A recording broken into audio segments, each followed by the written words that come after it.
pengacara Horas Sianturi SH mengirimkan surat somasi kepada PT Busan Auto Finance atau BAF yang beralamat di Jalan Sangnawaluh, Kota Pematang Siantar.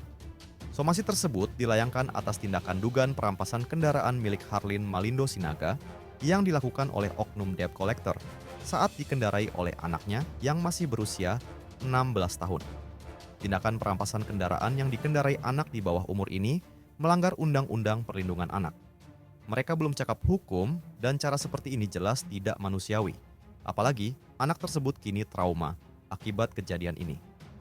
Menurut informasi, kendaraan Yamaha NMAX warna hitam dengan nomor polisi BK3451WAN dirampas oleh sekelompok orang yang mengaku sebagai debt collector di jalan sepulang sekolah.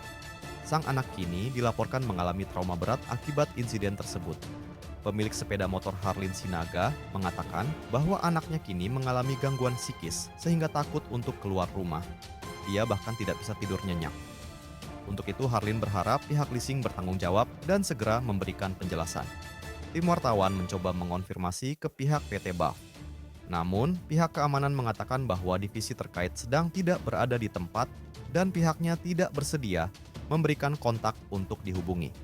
Satpam meminta wartawan untuk meninggalkan nomor HP agar bisa dihubungi kembali. Mengantarkan surat somasi di mana klien saya, sahabat saya juga Harlin Malindo Sinaga yang adalah nasabah PT BAF dalam perjanjian pembiayaan nomor 512010028398 atas kendaraan merek jenis Yamaha NMAX 155 nomor rangka ya MH3SG567 0NJ1521119 dan seterusnya ya dengan plat atau nomor polisi BK3451WAN warna hitam.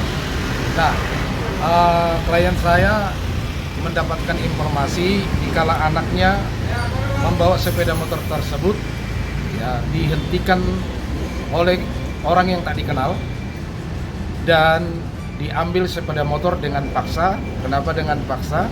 Karena memang bagaimana anak bisa ya memahami, menyikapi sesuatu yang berbau perbuatan hukum. Kalau menurut pihak terkait yang menarik siapapun itu, ya ada kewenangan mereka, tentunya tetap harus menjaga SOP, apalagi terhadap anak di bawah umur. Yang ketepatan anaknya berumur berapa, Pak Harlin? 16 tahun dan masih pada waktu bawa sepeda motornya ya pakai baju seragam sekolah. Karena mau ke sekolah atau pulang sekolah? Pulang sekolah. Nah, jadi dalam hal ini yang sangat kita sesalkan, harusnya ya mereka harus mengetahui, memahami adanya Undang-Undang Perlindungan Anak. Dihadirkan orang tuanya, ya jangan langsung bawa sepeda motor. Nah, yang kita persoalkan di situ, ya ada dugaan ya perbuatan terhadap anak, ya pidana anak di sini yang sampai sekarang anak itu juga mengalami tekanan psikis.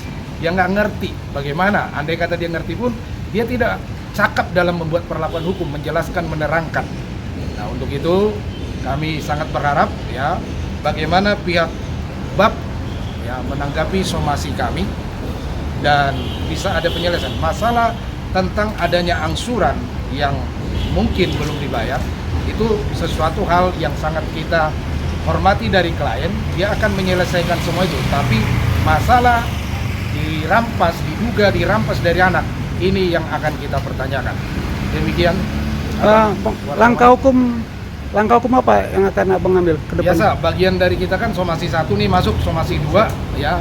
Apabila 2 kali somasi ini tidak ditanggapi, maka kita juga akan ya melaporkan mereka terhadap perbuatan yang mengganggu psikis anak, ya perbuatan yang diduga menyakiti anak dari sisi psikis.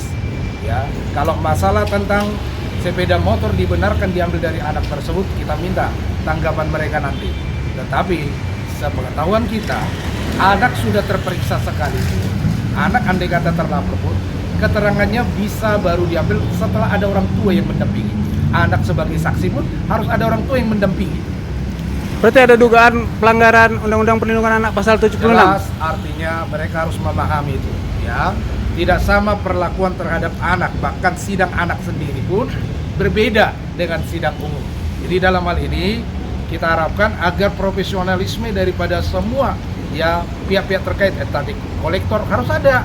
Makanya kita harus sama-sama menghormati aturan perlindungan anak sesuai dengan hukum yang berlaku.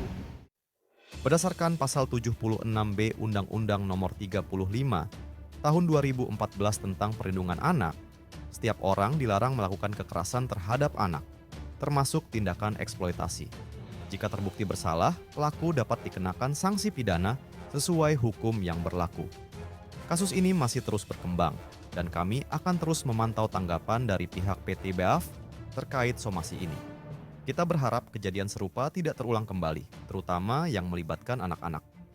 Dari Kota Pematang Siantar, Sumatera Utara, Zulfandi Kusnomo, Tim Liputan SNTV mengabarkan.